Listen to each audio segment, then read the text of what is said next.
প্রিপারেশনটা কি হওয়া উচিত? প্রথম প্রিপারেশন হওয়া উচিত আগের সমস্ত জিন্দগিতে যা করছি নিজেকে আল্লাহর দিকে ফিরাই নিয়ে আসি। এটা প্রথম কাজ। যে আল্লাহর দিকে ফিরে আসে নাই তার সাথে না জিহাদের সম্পর্ক আছে না কিতালের কোনো সম্পর্ক, সে তো আল্লাহর পথেই না। প্রিয় যুবক ভাইরা, আগে প্রথম কথা হচ্ছে আগে আপনি আল্লাহর দিকে ফিরে আসেন। দ্বিতীয় কথা হচ্ছে এরপরে আমাদের প্রয়োজন শারীরিক প্রস্তুতি। শারীরিক প্রস্তুতি যেমনটা বললাম যে কোনো অবস্থাতেই আলেম ওলামাদেরকে, দায়ীদেরকে, মুফতিদেরকে, মুহাদ্দিসদেরকে, মাদ্রাসার শিক্ষকদেরকে, খতিবদেরকে ভিতরে ঢুকতে দেওয়া যাবে না। কারণ আপনাদেরকে যদি ভিতরে নিয়ে যাওয়ার স্কোপ পায় তারা নতুন করে আবারও কেউ, তাহলে আর সুস্থ রাখবে না, ফিজিক্যালি আপনি ঠিক থাকতে পারবেন না। অতএব একটা সামাজিক প্রতিরোধ গড়ে তুলতে হবে সবসময়। মানে একটা এলাকার মধ্যে একজন আলেম আছেন, সেই আলেমকে এলাকা থেকে নিতে পারবে না, তাকে নেওয়ার আগে 100 জনের উপর গুলি চালাইতে হবে, এমন একটা মুভমেন্ট থাকতে হবে।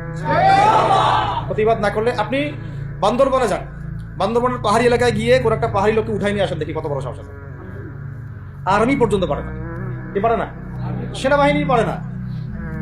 পারে? পাহাড়িরা ওখানে ঐক্যবদ্ধ হয়ে যায়, ওদের মহিলারা ঝাড়ু নিয়ে সামনে চলে আসে। এই আমাদের বান্দরবনের কথা বলছি। ওখানে যে কুকি চিং একটা ফ্রন্ট গঠন করছে সশস্ত্র বিদ্রোহীরা, ওই অংশটুকুকে নিয়ে একটা মাস্টার প্ল্যান আছে ওদের। ওই অংশটুকুতে তারা একটা খ্রিস্টান রাজ্য বা আলাদা একটা পাহাড়িদেরকে নিয়ে একটা রাষ্ট্র প্রতিষ্ঠা করতে চায়। এটা ওদের স্বপ্ন। এই উদ্দেশ্যে তারা হাঁটতেছে এবং তারা অস্ট্রেলিয়ান ভাষায় কথা বলে। ওখানে তারা পতাকা বানাইছে, মানচিত্র বানাইছে। এমনকি লাস্ট টাইম আমরা ওখানে গিয়ে শুনলাম যে মুদ্রাও নাকি বানাচ্ছে। মুদ্রা বুঝতেছেন বিষয়টা কত ডিপ? আমাদের রাষ্ট্রে যে কত সমস্যা, আর জানি না যারা দায়িত্বে আছে তারা কি করতেছে, আসলে কোন দিকটা সামাল দিচ্ছে। অর্থনৈতিক দিকটা দেখবে না এই পাহাড়ি এলাকার সমস্যাগুলো মেটাবে, নাকি আমাদের মুসলিম উম্মার অভ্যন্তরীণ সমস্যাটা মেটাবে, না শহীদ ভাইদের খবর নিবে, না পঙ্গু ভাইরা যারা পড়ে আছে হাসপাতালে তাদের খবর নিবে? সিনেমা দেখতে বসে গেছে। কোন আক্কেরে সিনেমা দেখেন আপনি? সিনেমা দেখার সময় কোথায়? সিনেমা দেখার সময় কোথায়? এই যে যতগুলো ভাই শহীদ হয়েছে তাদের পরিবারের খোঁজখবর নেওয়া লাগবে না? এবং যতগুলো ভাই এখন হাসপাতালে কাতরাচ্ছে তাদের সঙ্গে হাজার হাজার ছাত্র ভাই, তাদের চিকিৎসা করানো লাগবে না?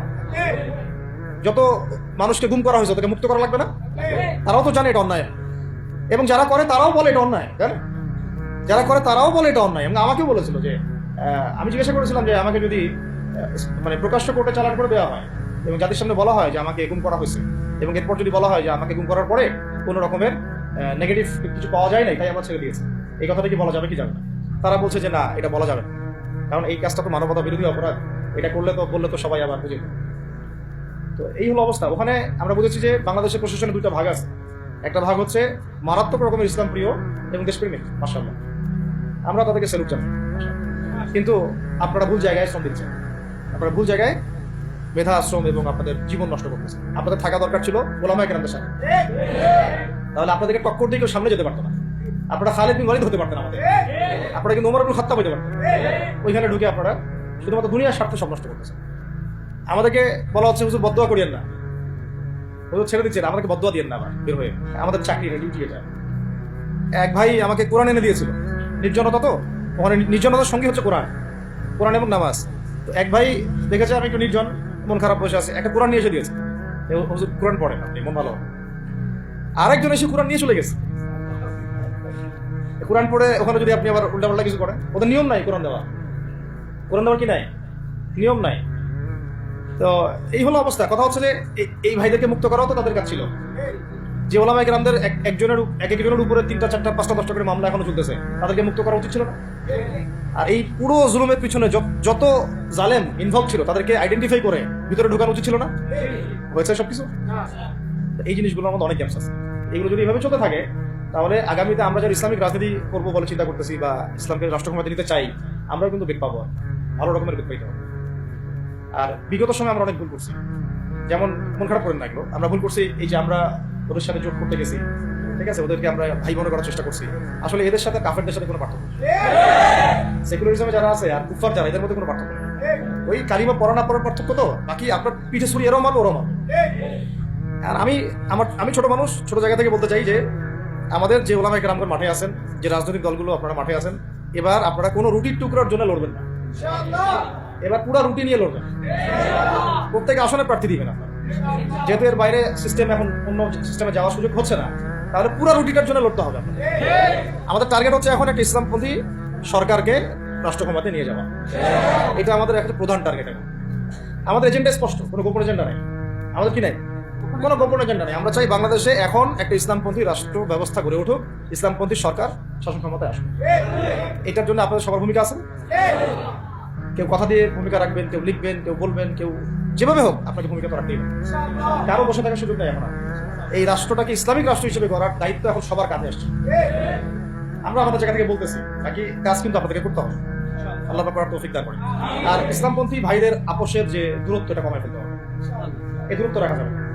ইখতিলাফ আছে থাক, যদি আকীদাগত মৌলিক কোনো পার্থক্য না থাকে, আমরা তো ভাই ভাই নাকি? আমাদের চেয়ে কি মানে সেকুলাররা আমাদের বেশি বড় ভাই? আমাদের চেয়ে কি যে নাস্তিক মুরতাদরা আমাদের বড় ভাই? কমিউনিজমে যারা আছে ওরা আমাদের বড় ভাই? গণতন্ত্রপন্থী যারা একবারে কট্টর, ওরা আমাদের জিমি ভাই নাকি? আমাদের তো ভাই, সোজা কথা হচ্ছে ইন্নামাল মুমিনুনা ইখওয়া, ইন্নামাল মুমিনুনা, মুমিন যারা মুমিন ভাই। মুমিনে কি ভাই? খালাস। আল মুসলিম ওয়া আখুল মুসলিম, মুসলিমের ভাই কি? মুসলিম। খালাস, এইটুক। মুসলিম আমার ভাই, মুসলিম আমার ভাই। এখন যারা এদেশের রাষ্ট্র ক্ষমতা ইসলামকে চায় না, তারা আমাদের ভাই না।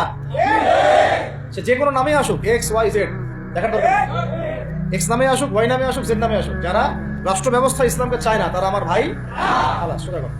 এখন রাষ্ট্র ব্যবস্থা ইসলাম চায় যে ভাইরা আমাদের, ওই ভাইদেরকে একসাথে থাকতে হবে। আল্লাহর কসম করে বলতেছি, ইনশাআল্লাহ যদি এই ভাইরা আমরা একসাথে থাকতে পারি, এর সাথে আমরা দায়ীরা, তালেবে ইলমরা এবং আপনারা তো যুব সমাজ আছেন, আমাদেরকে টক্কর দিয়ে বাংলাদেশের রাষ্ট্র ক্ষমতায় কেউ যাইতে পারবে না। ইনশাআল্লাহ সবাইকে ভূমিকা রাখতে হবে। এখন অন্য আলোচনা চাই, আলোচনাটাই বেশি দরকার।